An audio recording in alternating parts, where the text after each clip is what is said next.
Hey, I'm Big John Wheeler of the Natural Born Grillers. We're here today in South Haven, Mississippi. I'm here to tell you a little bit about who we are, what we do, and if I'm really lucky, why we do it. Now, my assistant, my co-chef, is going to be Mr. Charles Gabriel. He's from New York City and cooks the best fried chicken you ever had in your life.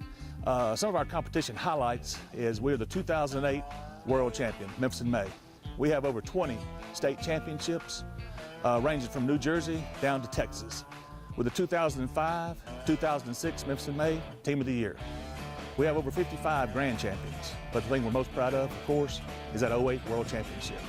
As far as our cooking techniques, we start off with a little big brick charcoal. Now this is a lump charcoal compressed down into a briquette under real high pressure. 100% natural hardwood. There's only a 5% yucca starch holding it together. So it's all natural. You don't get that fuel flavor when you use the big brick charcoal. Then we come back with some wood, okay? It's all center cut. You go to a barbecue restaurant, they say hickory smoked barbecue. Now we thought we had everything we needed. There's one thing missing. It was that secret weapon. Every time I went to Mama June's house, she always cooked with a sweet Vidalia onion. We take the onion, we cut it up, we throw it directly on the fire. We smoke that flavor in. And that's our secret weapon, because right on the back end, you taste that little flavor. You're not sure what it is, but it's that sweet Vidalia onion. I'll tell you a little bit about the rib we use. We use a loin back rib, and my beautiful wife Carmen's gonna bring it over to me right now. Matter of fact, let me show you something about my beautiful wife Carmen. Show back your shirt, please. Here's what we do at Natural Born Grillers. We're serving up nice racks, beautiful butts, and smoking hot legs. And now to our rib. Like I said, we start off with the loin back rib. We'll come in here and we'll trim just a little of this fat off, but I don't take too much off because I want some moisture in that rib, okay? Another thing we do is we use a 3-pound rib, a big, meaty rib. Most of my competitors use a 2, 2 1/4 down. They come over, they take a bite of my ribs, say, Big John, it's so meaty, how you get it that way? I say, I don't trim all that fat stuff off like you guys do. Kind of getting in the head a little bit. Well, they come in, they trim all the fat off, you got a little skinny rib, it's dry, doesn't have any moisture. Well, I start with a bigger rib, they just don't know that. And I'm gonna come in, I take the ends of this rib and just take just the end bones and just cut them right off. I do that for a couple different reasons. One, some of them get a little trashy down here. We don't want those on there. We want to take them and use the heart of that rib, the center of that rib right there. And then I come in and I remove the membrane off the back of the rib. Now I take that membrane off because it's a barrier. It's gonna stop me from putting any flavors in there. It's gonna stop my dry rub, my smoke penetration, my flavor penetrations. So then we come back with something a little crazy. People think I'm a little nuts when I do this. I take just a little bit of prepared mustard. Not much, just a little bit, and I rub it on here. Now I take this mustard and I got it on here for 2 reasons. And the 2 reasons are, one, it's gonna act like a adherent. I'm gonna take my dry rub, it's gonna make my dry rub stick, okay? Then, number 2, has a little vinegar in it.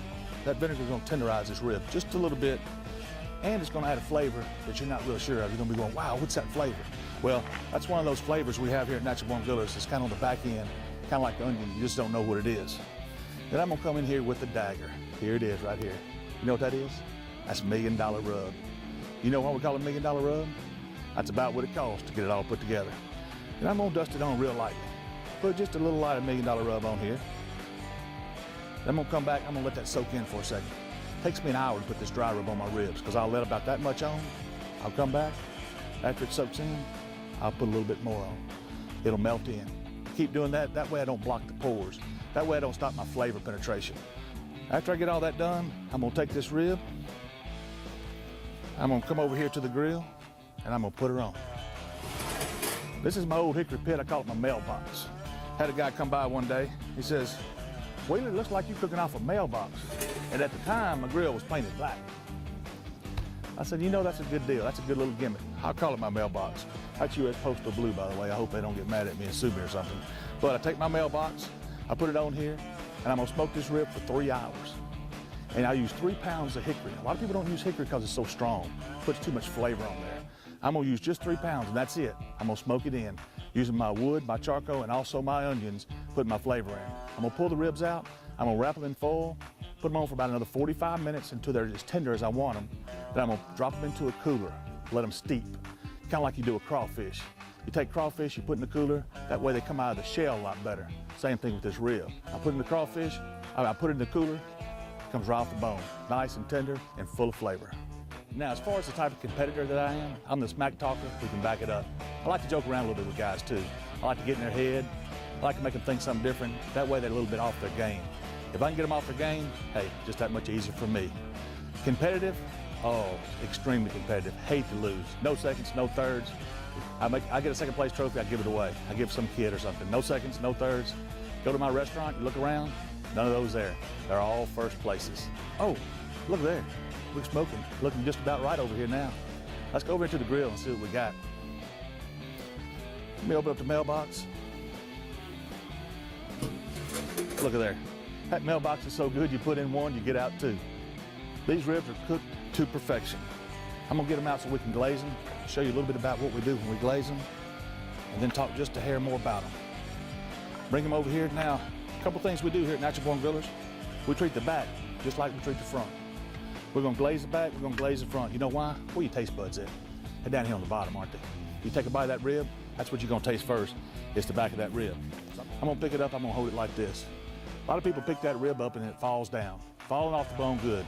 Well, falling off the bone good means it's overcooked. When you take the rib, you can hold it like this, and then you can just have just a little turn. Oh, and it comes clean. A little tug, comes right off the bone. That's cooked to perfection. Hey, surprises, bring them all on. What can we grill? We can grill anything you bring us. You can bring me an old army boot. We'll put it on the grill, we'll make it taste good. I'm Big John Wheeler, the Natural Born Grillers. We'd appreciate your consideration, and me and Mr. Charles will not disappoint.